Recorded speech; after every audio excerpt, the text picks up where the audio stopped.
text you before the break, and I said, we have an up-and-coming political star, and there's local elections coming up, although it's very, very quiet out there. And I'm very excited because we have a young, new face, a political upstart, if you will, although she just informed me I'm not that new, but she's a fresh face. Erin Stewart is running. She's the Republican candidate for mayor in the great city of New Britain. How are you? At least you said it right. Of course, New Britain. Yeah. Hello, everyone. How you doing, Gov? Thanks for having me today. So you gotta show that you know New Britain, Nagadak. You gotta, Nagadak. So I'm really excited you're running this because you're a new face. You've got chutzpah. You're not afraid. Thank you. I'm so sick of any candidate, Republicans, Democrats, everybody's like, well, on the one hand and on the other hand, and I don't want to get anybody mad. And no, I don't deal with any of that. I think one of the most unique things about my candidacy this year is the ability to bring a new generation of leadership to New Britain. I think it's much needed. We endorsed our slate last month for the New Britain Republicans, and when we did so, we did what we call a fusion slate. So we endorsed not only just Republicans to run for city council and other offices, we've got Democrats, we've got independents, we've got unaffiliated. Really? We even endorsed a libertarian to run with us. Really? I'm very proud of that, and I think my biggest goal in here is to change the GOP mantra from grand old party to stand for government of the people. I didn't know any of that coming in. I just knew that you were a candidate, and I know you've been involved. You were in the Board of Education, which I think is a great start. If you can survive the Board of Education in any city or town, you could survive any political race, because I think it's the hardest job in America. Yeah, it's been been 2 years on the Board of Education. I've had we brought in a new superintendent, Kel Cooper, since I've been there, and I do have some breaking news for you today. Okay, we love new news here. All right, roll the tape, Ryan. We got our CMT scores in today. Connecticut Mastery Test. In 1 year, as you know, New Britain has been at the bottom of our ranking list for the past year. It's been a rough year, but in 1 year, we have shown that 98% of our students have shown improvement. So we're no longer awesome. At the bottom of the list. That's great. And you know what I always say? You'll appreciate this, Erin. We're talking to Erin Stewart, the Republican candidate for mayor in New Britain. One of the things I always say about the Board of Education, what happens is the act of possession takes place. The citizens of your community, any community, they start talking about their school, their kids, their gymnasium, their band, and so it's very personal. And so I think it's a great learning experience for anybody that runs for office to serve on the board, to get a flavor of what's going on in the community, to talk to people, to deal with teachers, and in your case, superintendent. It's one of the most important issues facing the residents of New Britain. We have a very large school district. There's 10,000 students in our district, but it's what's on everybody's minds is our education system, because we know at the forefront of any successful community, it's going to be their school system. So we know that we've got to make some serious changes to get us back up on top. And bringing in our new superintendent and going back to neighborhood schools, step one, and going back to basics is what's going to get us there. But make no mistake, I've had lots more of government experience prior to being on the Board of Ed. I served on the Youth and Family Services Commission. I was on the Commission for Community and Neighborhood Development. I chaired their Planning and Budgeting Subcommittee, in addition to all the volunteers. So you've got it's a variety of experiences. Yes. It's not just on the education side. So here's the question. Why? First of all, I want to get back to the GOP thing in a couple of minutes, because I think that's very cool. Endorsing libertarians. I've been screaming at my fellow Republicans across the state, if you don't start embracing libertarians, anybody that identifies themselves with the Tea Party, people that are getting into politics for the right reason. Right. And many of these Tea Party / libertarians are getting into politics for the right reason, and we're crazy not to embrace them. Because the charge is it's business as usual, but you've got a new face. Now, what are you calling the new GOP? Government of the people instead of grand old party.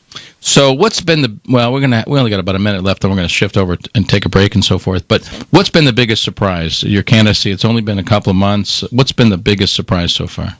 The biggest surprise has been the overwhelming positive reaction from people. You go into this and you don't really know what to expect, but people have been so welcoming and so supportive, and I can't thank them enough. The people of New Britain are great. They're excited about being able to have somebody new in that office to change and challenge the status quo and get New Britain back on track. Well, that's a great answer.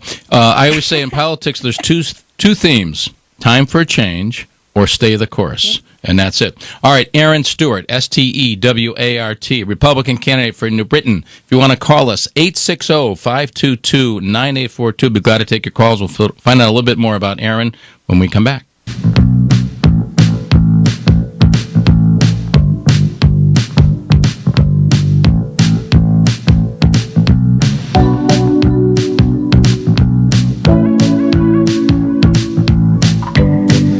.337 WTIC News Talk 1080. I'm a little rusty, Ryan. I'm coming off the morning show. Gosh, I missed the show, and I'm very excited. Erin Stewart is in studio. She's a Republican candidate for New Britain. And all kidding aside, Erin, I ended the last break by saying two themes in politics: time for change, or stay the course. And I think every campaign is based on that. So if people in New Britain think it's time for change, you're golden. If they want to stay the course, they like the way things are, then what's his name stays in. Well, I find it hard to believe they like the way things are going. I find it really hard to believe, because every time I see press on this guy, I wouldn't know him if he walked in this room, but what he did with the landlords and taxes and spending, it just seems, I don't get it. But so what's the message you're going to be giving to the voters in New Britain? Well, the overall message is that it's time for a new generation of leadership for New Britain. But I've got my 4-point plan and my vision for New Britain, and it includes restoring fiscal sanity, giving New Britain the school system our children deserve, rebuilding our infrastructure, and making New Britain's government work for New Britain again. Very diverse community, isn't it? Very. I mean, one of the things it's infamous for, obviously, is the Polish population, but very diverse, multicultural. Yeah, we have a very large Hispanic community as well. I was joking the other day with someone. I was saying New Britain is great. I love it. It's the only place where you can go to a Greek festival, a Puerto Rican festival, a Polish festival, an Italian festival. All before noon. Yeah. All before noon. Yeah. So, but here's the challenge. Very Democrat city like Waterbury. It's very similar to Waterbury and many of our kind of middle-sized cities. But pretty conservative Democrats, aren't they? Kind of, tough on crime, pro-family. They don't want more taxes. They don't want the giveaways. They're not, so that's kind of the makeup, isn't it? Yeah, absolutely. I think there's a lot of old conservative Democrats that live in town that care about the money in their wallet, and I think that's what it comes down to at the end of the day. I mean, we've had a 20% tax hike this year in New Britain. Really? Our mill rate went from 33.63 mils to 44.12. In addition to that, our annual budget increased by $20 million in almost 2 years. So we were looking at a $237 million budget right now from 2017 when the former administration left in 2011. So do you think that, first of all, you have to hold line on spending, so that's going to be, you have to do some battles. Do you think that the council, is it they'll be supportive of? What's the makeup of the council now? How do you think it's going to go? Oh, we've got 13 Democrats and 2 lone Republicans. Is that a guaranteed minority representation, or they just happen to? So it's 17-2. So there's been really one-party rule. 13-2. Yes, we did away with minority party representation in 2003. Actually, but somehow it maintained on the Board of Education. We still have minority representation there. And when we say that, we should explain to our listeners, minority representation means that there's guaranteed certain number. So out of 15, in the old days, it was probably 10-5 or something. Yeah. And it was guaranteed that 5 of the other party. But you're guaranteeing that you have differing viewpoints on your legislative body, and I think that that's most important, is to listen to people who may not always agree with what you have to say, but are there to help you find a solution. I think that that's something that we are missing now. We have a bunch of soldiers who fall in line and in lockstep with what they're being told to do, instead of branching out and being their own person, thinking for themselves, coming up with their own ideas. And I don't think any government or any business, for that matter, would be successful without, with an attitude like that. Now, who's running your campaign? My dear friend, Justin Dorsey. And so you've got just family and friends literally on the campaign? Absolutely. You were saying no paid staff, literally? No paid staff. So we're all volunteer. So this gets me excited. It's how I started. It's a handful of my friends who by the way, 30 years later, are still my best friends. It's amazing. I hope to have that. I'm thinking about the guys that help me walk the streets. You're probably out knocking on doors, right? That we are. See, that's where you can out-hustle these guys. If you get out and knock on doors with your personality, your vibrancy, your ideas, your positive energy. Our candidates are the best, and they're all out there every day knocking on doors, banging on them, talking to people about our vision and what we see the future of New Britain being, and convincing people that, it's tough. It's tough being a Republican in New Britain. You have that label that you can't get away from, but you've got to get out there and tell people that it's okay to vote for a Republican. I'm not. Only hurts for a while. We're not this big bad. We're not coming in. We're not trying to take everything away from you. We support everything, but we love New Britain. That's why we're doing this.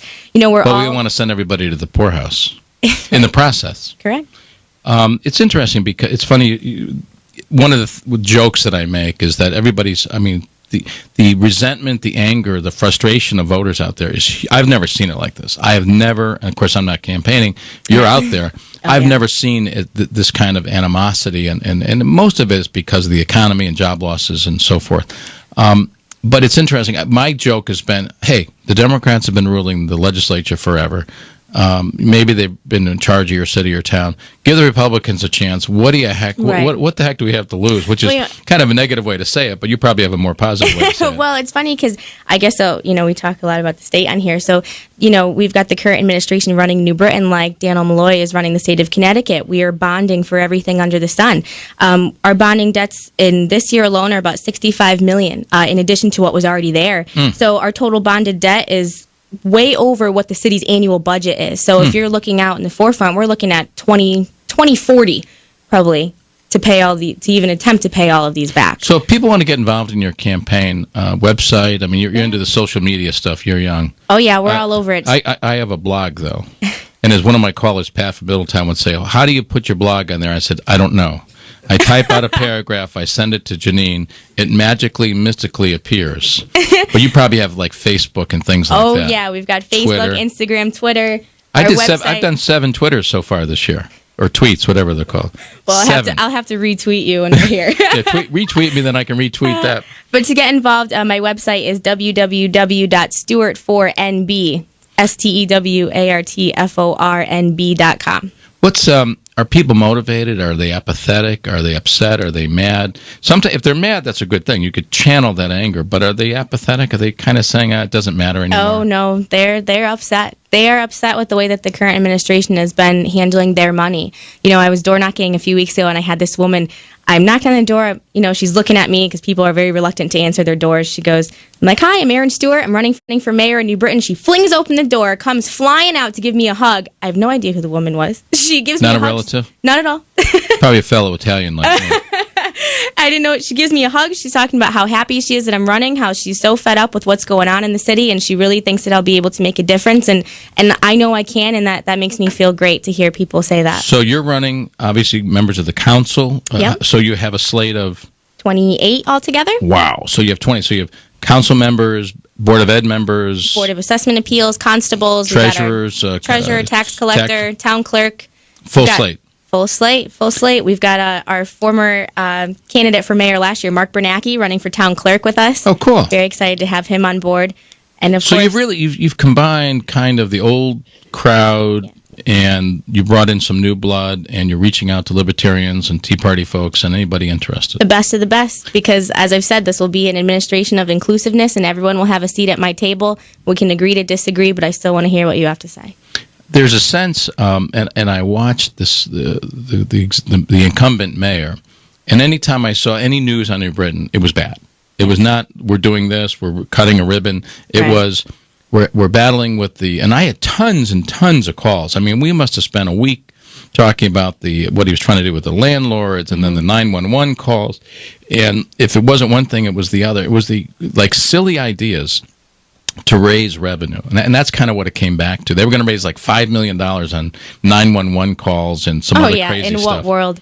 Yeah, exactly. It was delusional. Yeah, proof that you're not listening to your constituencies and representing your people appropriately, because if that were the case, you should be listening to what it is that they have to say. Bring them to the table to find a solution. If you really needed to say, we need to charge a fee, bring them to the table and invite them for negotiations to talk to them about what they may see. Oh, it was brutal. They'd have these huge town hall meetings, and then they'd cancel the meetings, or they'd not show up, or the last minute they would... Secret meetings. Yeah, there was no transparency. None at all. We had... Funny, because you ran a campaign on transparency. Transparency alone. Yeah, anything but. They were, the callers we got were very, very upset. They were, these are business people, by the way. I will never forget that night. I went to that first council meeting, and the hundreds and thousands of people that were in front of City Hall picketing and chanting, I was shocked. I stood there against the building in shock and awe going, oh my gosh, I can't believe this is happening right now. So this is really your second run for office, because you served on a number of boards and commissions. The Board of Ed was you had to run for that. I did have to run for that. So this is your second race. Yes. I love it. As a candidate, of course. I love it. Running. That's right. Running the campaign. That's right. Well, you've run a number of campaigns. You do some work with the Senate Republicans. Erin Stewart, Stewart, new face, great vitality, vision, energy, just what New Britain needs. We need more of you across the state. Erin, thanks so much for coming in. Give me your website again. www.stewart4nb.com. And the Facebook thing, how does that work? Oh, just Google me, Stewart for New Britain. And then we can do that Facebook thing, and the blog thing, me. and the Twitter stuff, and all that other crazy stuff. Good luck. Maybe we'll have you on before the election. Yes, please. All right. 340, almost coming up on 348. Isn't it great to see a new young face, vibrancy, and energy? There is hope. And it's the name of the game in New Britain, and I'm sure many other cities.